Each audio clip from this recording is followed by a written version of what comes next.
Okay, so this is a video just to show how to rig a modern coupe. So this is a mechanical coupe, so you can see it's got a mechanical timer. First thing to do is to assemble the fuselage. So you have to take out the rear motor peg here, which unscrews. You just unscrew a little cap on one side of it. You can see there's the little threaded cap. Pop the back, and there's the rest of the motor peg, rear peg. You slide the boom in. This is the boom coupler, it's carbon. It slides in and you align the hole. Make sure that the fin is upright relative to the pylon. There we go. A little bit of wiggling usually gets them to line up. Push the rear peg through. Line it up on the other side. It'll just come through the fuselage. And thread the cap in.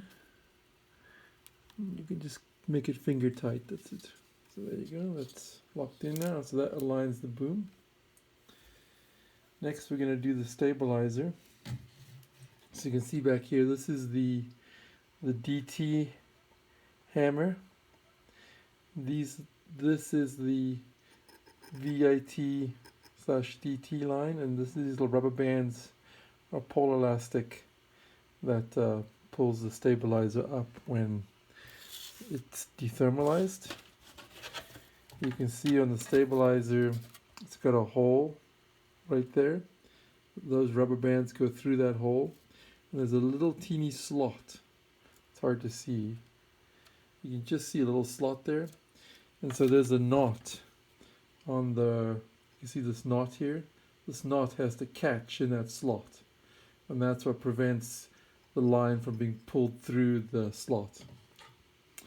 So what I usually do is I feed one of the tails of these rubber bands through the hole, grab it from the side like this, and then use that tail to pull the rest through.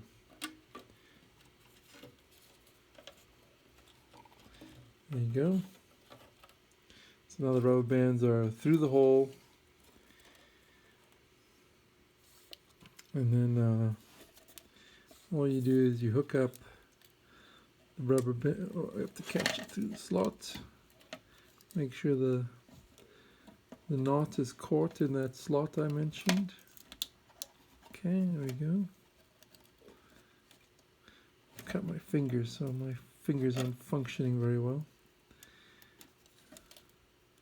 Dang. I'm gonna have to do this. I'm just tipping the model up on its nose so that I can pull on it and hook up the bands with the stabilizer mount. Okay, sorry about that. So now you can see that I haven't done them both. Just one of the rubber bands is hooked around the little slots. There's like two little tongues on the table stabilizer mount, and you can see that the stabilizer is pulled up into DT position. Normally I hook up both of these bands, but I'm not going to bother to do that. If I was flying, I would have both of these hooked up to the stabilizer mount. You can see the line is pulled tight and the hammer is free. Okay, when the model is rigged, the hammer will be in this position and the stabilizer will be pulled down hard. Okay, so now to rig the timer, I'm going to wind it up, make sure that you can hear the timer going between turns. Again, I'm not going to wind it fully. Normally you wind it all the way till you feel it gets tight and just barely stops. You don't want to push too hard because you'll actually strip the spring. You might want to make yourself a tool for this. And then on this side, there's this trigger, which when you push it down, stops the timer. And then this little thing here locks it. So you push the trigger down and you press this little wire hook down at the same time. And so watch what happens to that little wire hook when I press this. You see how the wire hook moves? Now the timer will go. If I push that down and release, this is now caught by this little catch. So when I push this, this catch will release. If I want to lock the timer, I have to press this in and hold the catch down at the same time. So now the timer is wound and locked. Let's see here. So this up front, this line here, this is the DPR line. This is a delayed prop release, so that you can have a fully wound motor and have this and not have to hold your prop. So you can see that it's got like a wire catch which slips in underneath this flange on the timer, and it's just spring loaded. You can just push it underneath. I just grab it with my nail, push it underneath. So now it's caught underneath. You can see it's underneath that. And this has to be set on a absolute hair trigger. So right now, if I were to throw, it's taking a few seconds for it to release. And that's too much. What will happen is that you'll throw, the model will stop in the air, it'll start to slide back, and then it will release and take off, and you don't know, it could be in any orientation. So you have to have it so that this DPR lever releases almost instantly after you let go. After you throw the model and this trigger releases and the timer starts, you want this DPR lever here to be released essentially instantly. So I'm gonna lock.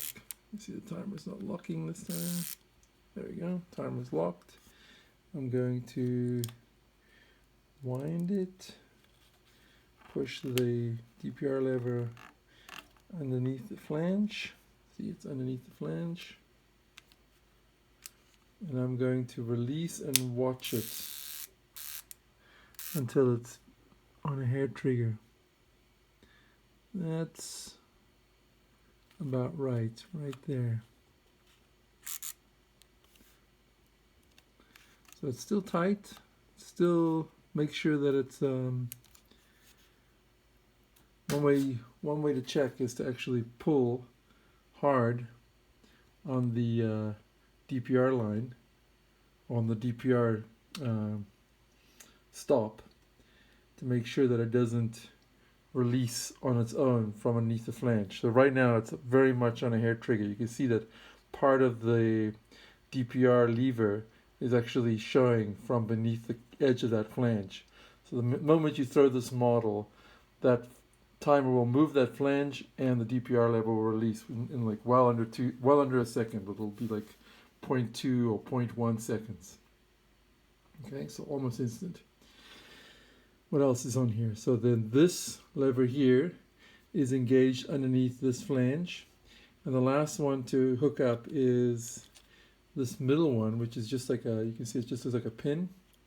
That has to hook underneath this upper flange here. And you can see that the DT hooks on the threaded barrel. Okay, so usually if you count down 1, 2, 3, that's 2 minutes worth. So there it is, set for a 2-minute flight. Okay, so this one is a bit tricky to get in. I have to see if I can get it in there. There we go. So now you can see the timer is rigged.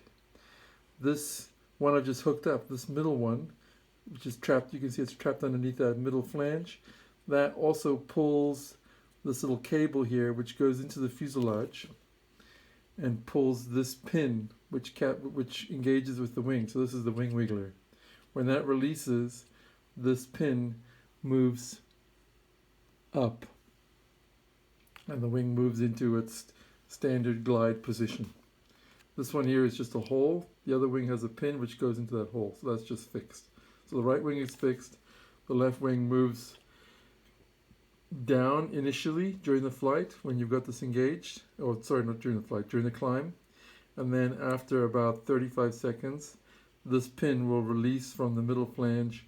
This little wing pin will move up, and the wing will be essentially equal on both sides. So they'll both have the same incidence. All right, and that is basically how you rig the timer.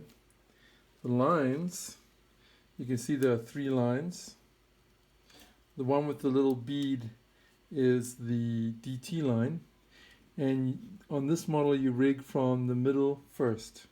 The reason for that is that when I pull that middle line, you can see that it pulls the stabilizer down. So you got to do that first. So middle line goes to middle hook, which is, let's see, make sure I've got it on the right one. Middle line, middle hook.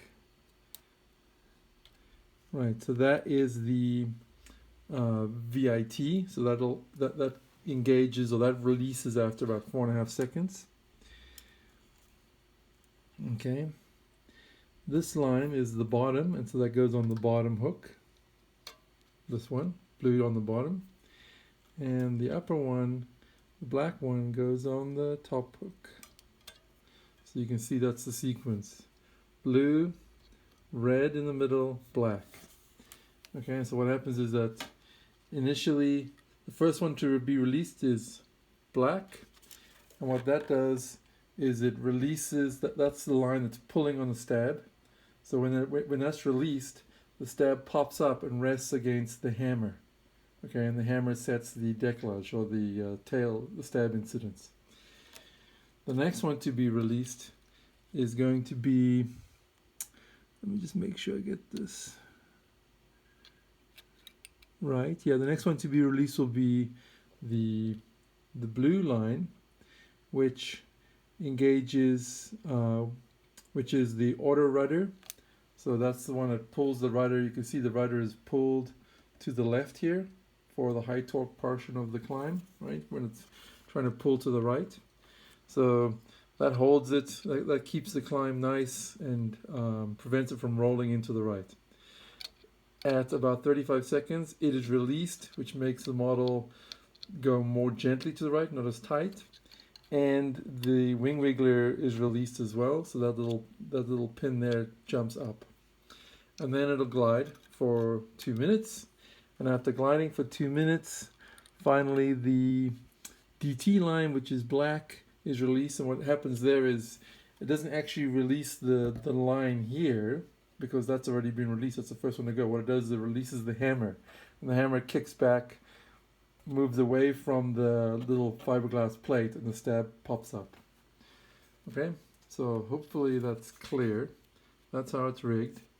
You can see that if I now throw it and push on the on the DPR, the DPR is gone, the prop is gone, it's climbing.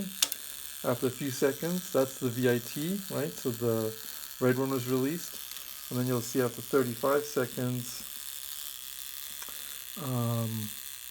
the blue one will release, and that will move, and this little guy here will move up.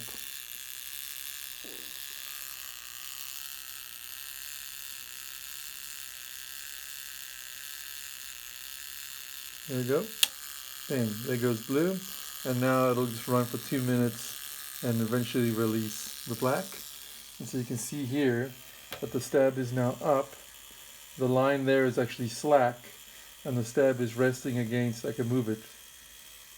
You see I can move it up and down. So that's in VIT position, and that's in climb and glide position. And it's resting on that hammer. If I release I'm going to release the black line here, and you'll see the hammer will move. I don't hold it, there we go, hold it there. See the hammer move back, and the stab is in DT position. So that's how it all works.